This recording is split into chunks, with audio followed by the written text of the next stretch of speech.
Hello guys, എല്ലാവർക്കും എൻ്റെ YouTube ചാനലിലേക്ക് സ്വാഗതം. അപ്പൊ ഇന്ന് നമ്മൾ ഒരു അൺബോക്സിങ് വീഡിയോ ആയിട്ടാണ് വരുന്നത്. അപ്പൊ നമ്മൾ ഇന്ന് ഫ്ലിപ്കാർട്ടിൽ നിന്ന് ചവിട്ടിയാണ് ഓർഡർ ചെയ്തേക്കുന്നത്. അപ്പൊ നിങ്ങൾ ആലോചിക്കും ഈ പെണ്ണിന് ഇപ്പം ആരാ ചവിട്ടിയതെന്ന്. ആ ചവിട്ടിയല്ല, ഫ്ലോർ മാറ്റ്. ഞങ്ങളുടെ കൊല്ലത്ത് ഇതിനെ ചവിട്ടി എന്നാ പറയുന്നത്. നിങ്ങളുടെ നാട്ടിൽ എന്താന്ന് എനിക്ക് അറിയത്തില്ല. ഈ ചവിട്ടി തന്നെയാണോ പറയുന്നത്? അതെന്തായാലും ആവട്ടെ.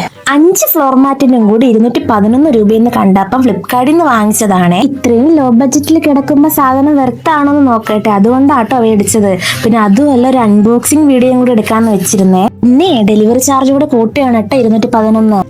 സാധനം പൊട്ടിച്ചു നോക്കിയപ്പോൾ വലിയ പ്രശ്നമല്ല, എന്നാലും മീഡിയം സൈസ് ആണ് കേട്ടോ. നമ്മൾ കടയിൽ നിന്ന് വാങ്ങുന്ന അത്രയും വലുതല്ല. അപ്പൊ അത്യാവശ്യത്തിനുള്ള വലിപ്പവും ക്വാളിറ്റി ഒക്കെ ഉണ്ട് കേട്ടോ സാധനത്തിന്. ഓർഡർ ചെയ്യുമ്പോഴും കൈ കിട്ടുമ്പോഴും ഒന്നും ഇത്രയും ക്വാളിറ്റി ഉണ്ടാവുമെന്ന് ഞാൻ വിചാരിച്ചില്ലായിരുന്നു കേട്ടോ. കാര്യം ലോ ബഡ്ജറ്റ് സാധനമല്ലേ, വെറും 211 രൂപ കോംബോയിൽ കിടക്കുമ്പോൾ ഞാൻ വിചാരിച്ച് എന്തെങ്കിലും ഒരു പ്രശ്നം കാണുമെന്ന്. 211 രൂപയ്ക്ക് വെർത്താണോ എന്ന് ചോദിച്ചാൽ ഞാൻ ഓക്കെ പ്രൊഡക്റ്റ് ആണെന്നേ പറയത്തുള്ളൂ. കാര്യം നമ്മളിപ്പോൾ ഒരു ലോക്കൽ സ്റ്റോറിൽ പോയിട്ട് ഒരു ഫ്ലോർ മാറ്റ് മേടിച്ചിട്ടാലും നമുക്ക് ഒരു 80-100 റേഞ്ചിലൊക്കെ വരും. പക്ഷെ 5 പ്രൊഡക്റ്റിന് 211 രൂപയ്ക്ക് ഓക്കെ പ്രൊഡക്റ്റ് ആണെന്ന് പറയാൻ പറ്റൂ. എന്നാലും കുഴപ്പമില്ല. എത്ര മേടിച്ചിട്ടാലും അമ്മ എൻ്റെ പഴയ ടീഷർട്ട് ഇട്ട് ചവിട്ട്. അത് മറ്റൊരു സത്യം. അടുത്ത വീഡിയോ കാണാം.